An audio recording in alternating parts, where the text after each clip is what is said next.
जय भीम साथियों। कहा जाता है कि भीमा कोरेगांव की लड़ाई 1 जनवरी 1818 को ईस्ट इंडिया कंपनी की सेना और पेशवाओं के नेतृत्व वाली मराठा सेना के बीच हुई थी।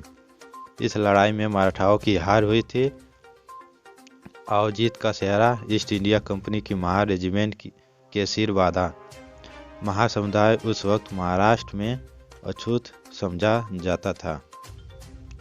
माना जाता है कि ब्रिटिश सेना में शामिल दलितों ने मराठों को नहीं बल्कि ब्राह्मणों को हराया था। इतिहासकार और आलोचक प्रो ऋषिकेश कांबले कोरेगांव भीमा का दावा है कि महारों ने मराठों को नहीं बल्कि ब्राह्मणों को हराया था। ब्राह्मणों ने छुआछूत जबरन दलितों पर थोप दिया था और वो इससे नाराज थे। जब महारों ने ब्राह्मणों से इसे खत्म करने को कहा तो वे नहीं माने और इसी वजह से वो ब्रिटिश फौज से मिल गए। ब्रिटिश फौज ने महारों को ट्रेनिंग दी और पेशवाई के खिलाफ लड़ने की प्रेरणा दी। मराठा शक्ति के नाम पर जो ब्राह्मण की पेशवाई थी, ये लड़ाई दरअसल उनके खिलाफ थी और महारों ने उन्हें हराया। यह मराठों के खिलाफ लड़ाई तो कतई नहीं थी।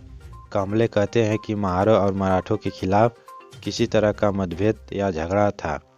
ऐसा इतिहास में कहीं नहीं है।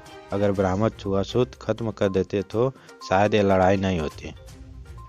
वो कहते हैं कि मराठों का नाम इसमें इसलिए लाया जाता है क्योंकि ब्राह्मणों ने मराठों से पेशवाई छीनी थी।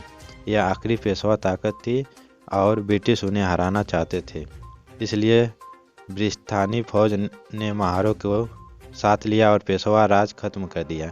साल 1927 में भीमराव अंबेडकर ने इस वार मेमोरियल का दौरा किया और इन सैनिकों को श्रद्धांजलि दी। आप सभी देशवासियों को सौर दिवस की हार्दिक शुभकामनाएं। जय भीम।